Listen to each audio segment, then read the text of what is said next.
Hello friends, welcome back to our channel study with freshers. तो आज हम करने वाले हैं ज्योग्राफी के मोस्ट इंपॉर्टेंट क्वेश्चन। जो क्वेश्चन बहुत ज्यादा इंपॉर्टेंट है। अगर आप इन क्वेश्चनों को कर लेते हैं ना, तो ये समझ लीजिए आपके आधे क्वेश्चन तो यूं ही सॉल्व हो जाएंगे आपके आने वाले एग्जाम में। ठीक है, ये क्वेश्चंस ऐसे हैं जो आपके किसी भी तरीके से क्वेश्चन आएंगे तो आप इन आंसरों को उन क्वेश्चनों के अंदर लिख सकते हैं। ठीक है, जो हमारा जो फर्स्ट क्वेश्चन है, हमारे जो फर्स्ट क्वेश्चन की बात कर लेते हैं ज्योग्राफी के। जो हमारा जो फर्स्ट क्वेश्चन है वो है साक्षरता शब्द को परिभाषित कीजिए या आयु संरक्षा शब्द को परिभाषित कीजिए।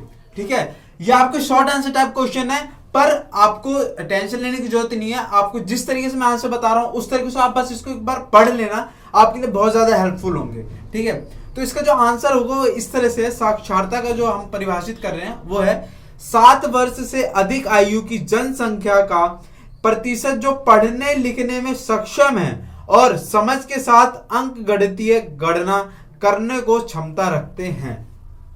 मतलब जो 7 साल से बड़े आयु है, जिनकी आयु 7 साल से ज्यादा है, वो पढ़ने लिखने में सक्षम है।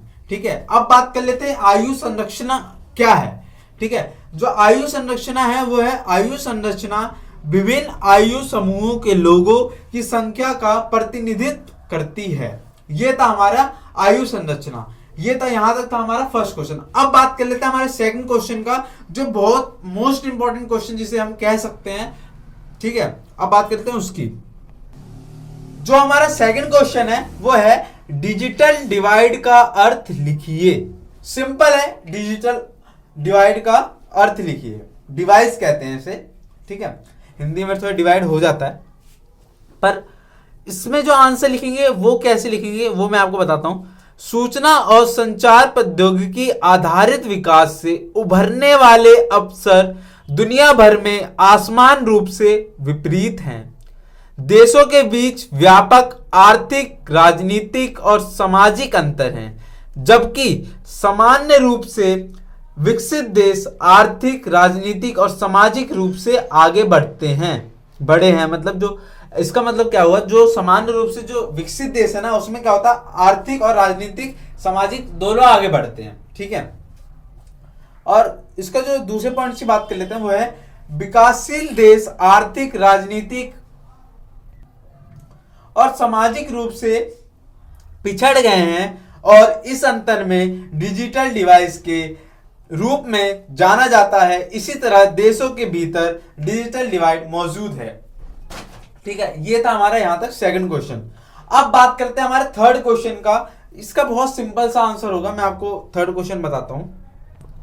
जो हमारा थर्ड क्वेश्चन है वो है वर्षा जल संचयन के महत्व का परीक्षण कीजिएगा। वर्षा जल क्या है आपके हिसाब से क्या लगता है? मेरे हिसाब से जो मैं आपको बताता हूं, मेरे कुछ 4 पॉइंट्स है, उस तरीके से आपको इसको डिफाइन करके लिख लेना। भूजल स्तर में गिरावट की जांच करता है। सेकंड पॉइंट है भूजल की गुणवत्ता सुधार करता है। तीसरा, यह बाढ़ को रोकता है और नमक को रोकता है। ठीक है, जो आपको पता होगा जैसे पानी जो होता है उसके अंदर नमक तो होता ही है, समुद्र के नमक ही होता है उसके अंदर, जो पानी के अंदर। ठीक है, इसकी बात कर रहा है। जो फोर्थ पॉइंट है वो है यह पानी की उपलब्धता को बढ़ाता है। ये था हमारा थर्ड क्वेश्चन।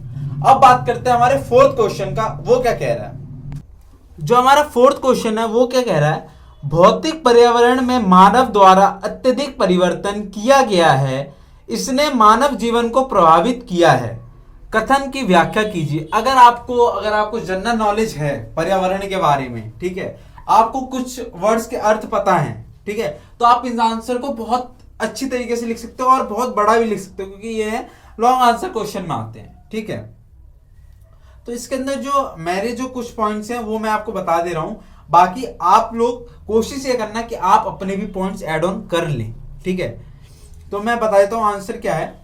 मानव भूगोल एक दूसरे के साथ आपसी बातचीत के माध्यम से मानव द्वारा बनाए गए भौतिक पर्यावरण और सामाजिक संस्कृति पर्यावरण के बीच संबंधों से संबंधित है।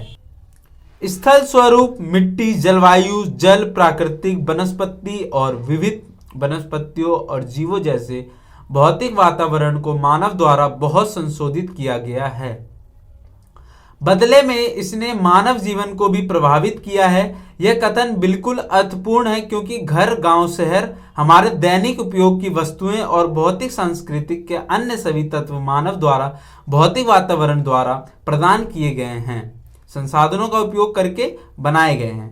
ये था बहुत सिंपल सा आंसर था, कुछ इसमें कुछ ऐसा नहीं है कि एडवांस तरीके से लिख रखा है मैंने, बस वही है जो नॉर्मल आंसर हम लिखते हैं, जो हमें पता है पर्यावरण के बारे में, भौतिक पर्यावरण क्या होते हैं, इन सब के। अगर आपको ये लॉन्ग आंसर में आता है क्वेश्चन, तो आप सबसे पहले कोशिश ये करिएगा कि भौतिक पर्यावरण को डिफाइन कर दें पहले, ठीक है। फिर इसके बाद इसका जो कथन है, जो इसने जो लाइन दी है उसको डिफाइन कर दें, ठीक है। उसके बाद अगर आपको कुछ और पॉइंट ऐड ऑन करने हो, जैसे अगर ये मान के चलो 5 मार्क्स का क्वेश्चन है, तो इसमें कोशिश करना पॉइंट वाइज लिखने का आंसर, ठीक है। ऐसे पूरा पैराग्राफ मत लिखना, क्योंकि पैराग्राफ ना इतना नहीं पड़ता। अगर आप पॉइंट लिखेंगे तो आप उस टीचर्स को दिख जाएगा कि हाँ ये पॉइंट बच्चे ने लिखा है, इसको पता है इसके बारे में, ठीक है। अब बात कर लेते हैं हमारे 5th क्वेश्चन की। हमारा 5th क्वेश्चन क्या कहता है, भारत के विदेशी व्यापार के संचालन में समुद्री मार्गों का महत्व का वर्णन कीजिए। विदेशी व्यापार से आप क्या समझते हैं? विदेशी व्यापार मतलब एक अपनी कंट्री से दूसरी कंट्री से लेन देन, ठीक है। इस तरीके में पहले मैं आपको बता देता हूं इसमें आंसर किस तरीके से होगा। समुद्री मार्ग बिना किसी रख रखाव लागत के सभी देशों में सुगम राजमार्ग प्रदान करते हैं। जमीन और हवा की तुलना में समुद्री मार्ग एक महाद्वीप से दूसरे महाद्वीप तक लंबी दूर तक भारी सामग्री की ढुलाई का एक सस्ता साधन है। खराब होने वाले सामानों, ठेकरों और विशेष जहाजों के लिए प्रतिशत कक्षों के विकास ने भी कार्य परिवहन में सुधार किया। कैंटरों के उपयोग ने विश्व के प्रमुख बंदरगाह पर कार्य संचालन को आसान बना दिया। यहाँ पे आपको एक वर्ड दिया होगा, ढुलाई। ढुलाई मतलब एक सामान को दूसरे मतलब ढोना होता है। ढुलाई मतलब सिंपल सा अर्थ होता है इसका ढोना। ढोना क्या? एक सामान जो वस्तु है उसका ढोना, ठीक है। ये था हमारा इस क्वेश्चन का आंसर। और आप लोग इस क्वेश्चन का आंसर लिखें तो पहले ये जरूर बता दें कि विदेशी व्यापार क्या होता है, ठीक है। ये था आज का हमारा टॉपिक। उम्मीद करता हूं आपको यहां तक वीडियो पसंद आई होगी। प्लीज वीडियो को ज्यादा से ज्यादा शेयर करें ताकि और भी लोगों की हेल्प हो सके, ठीक है।